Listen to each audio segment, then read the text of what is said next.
pada pukul 20.30 WIB, saksi Cuk Putranto menghubungi saksi Baikuni Wibowo agar datang ke TKP dengan maksud untuk mengkopi dan melihat isi DVR CCTV. Dan setelah keduanya bertemu, saksi Cuk Putranto menyampaikan, "Bek, tolong kopi dan lihat isinya." Dan oleh saksi Baikuni Wibowo menjawab, "Enggak apa-apa nih." Dan dijawab oleh saksi Cuk Putranto, "Kemarin saya sudah dimarahi. Saya takut dimarahi lagi." Selanjutnya saksi Cuk Putranto menyerahkan kunci mobilnya kepada saksi Baikuni Wibowo SIK untuk mengambil DVR CCTV yang disimpan di mobilnya. Selanjutnya, setelah saksi Baikuni Wibowo mengambil DVR CCTV yang berada di dalam mobil Toyota Innova nomor polisi 1617 KH milik saksi Cuk Putranto, kemudian saksi Baikuni Wibowo kembali ke kantor SPRI Kadifropam lantai 1 Gedung Utama Mabes Polri, dan saksi Baikuni Wibowo menyiapkan satu buah laptop Microsoft Surface dan kabel HDMI yang disambungkan ke laptop. Setelah menyala, pada saat itu muncul notifikasi untuk memasukkan password atau kata sandi. Namun pada saat itu saksi Baikuni Wibowo tidak memasukkan password atau sandi, tetapi hanya menekan OK dan langsung tersambung, di mana dari ketiga diversi tersebut hanya ada satu diversi TV yang berisi data atau rekaman, yaitu diversi TV yang berada di Kapura Pos Satpam yang menghadap rumah nomor 46, nomor 45, dan nomor 43. Kemudian saksi Baikuni Wibowo mencari data atau rekaman pada tanggal 8 Juli 2022 dari pukul 16.00 WIB sampai dengan pukul 18.00 WIB dan dipindahkan ke media penyimpanan flash disk merah warna hitam. Setelah itu, saksi Baikuni Wibowo kembali ke Komplek Polri Duren 3 Pancoran, Jakarta Selatan dengan membawa flash disk warna hitam dan laptop Microsoft Surface dan menunjukkan data rekaman yang sudah dikopi tersebut kepada saksi Cuk Putranto, tepatnya pada hari Rabu tanggal 13 Juli 2022 sekitar pukul 02.00 WIB setelah selesainya pelaksanaan olah TKP di Komplek Polri Duren 3 nomor 46 dan bertempat di rumah saksi Ridwan Rekinalson Soplanit selaku Kasat Reskrim Polres Jakarta Selatan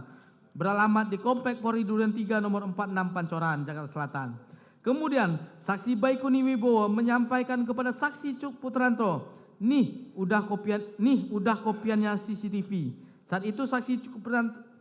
Cuk melaporkan dahulu kepada saksi Arif Rahman Arifin, di mana pada saat itu yang juga berada di TKP dengan mengatakan, "Bang, kemarin Bapak perintahkan untuk mengkopi dan melihat isinya. Abang mau lihat nggak?" Kemudian saksi Cuk Putranto bersama Arif Rahman Arifin, saksi Baikuni, dan saksi Ridwan Rekinalson Soplanit secara bersama-sama menonton rekaman CCTV hasil kopian atau unduhan oleh saksi Baikuni Wibowo dan diputar dengan menggunakan laptop milik saksi Baikuni Wibowo.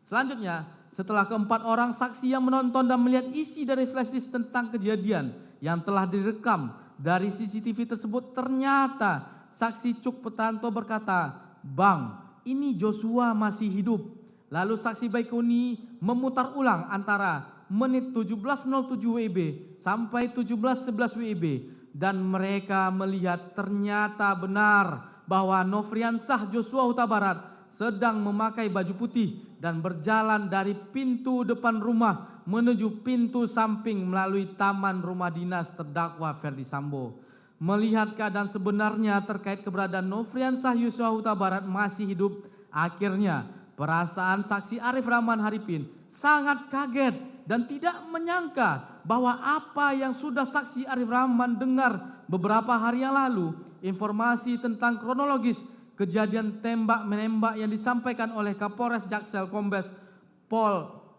Budi Herdi dan Karopenmas Div Humas Brigjen Ramadan ternyata tidak sama dengan apa yang saksi Arif Rahman lihat pada CCTV tersebut. Sekaligus terbantahkan apa yang disampaikan terdakwa Ferdi Sambo perihal meninggalnya Nofriansah Joshua Huta Barat terjadi karena tembak-menembak antara Nofriansah Joshua Huta Barat dengan Richard Eliezer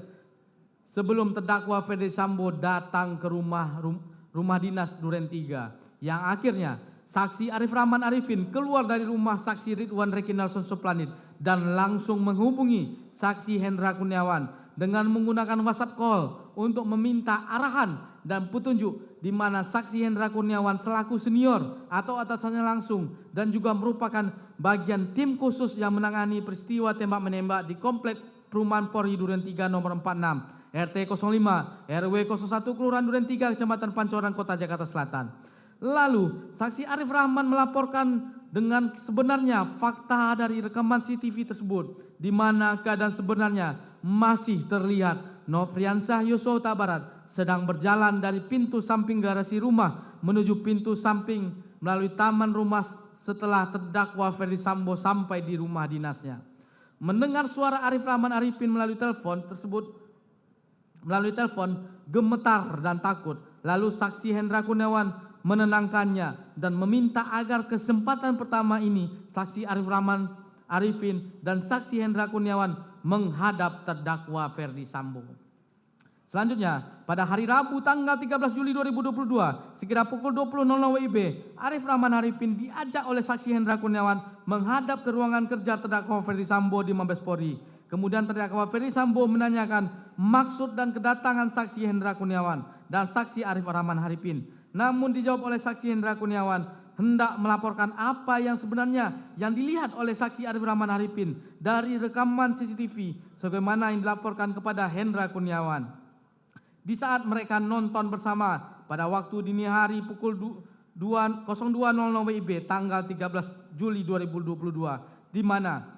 ditemukan perbedaan keterangan antara terdakwa Ferdi Sambo yang mengatakan terkait peristiwa penembakan terhadap Nofriansah Yosua Huta Barat pada saat terdakwa Ferdi Sambo datang ke rumah dinas Duren 3 telah terjadi tembak menembak antara Nofriansah Yosua Huta Barat dengan Richard Eliezer Pudiang Lumiu. Namun berdasarkan rekaman CCTV pos security komplek perumahan Polri Duren 3 yang telah ditonton oleh Cuk Putranto bersama saksi Arif Rahman Arifin,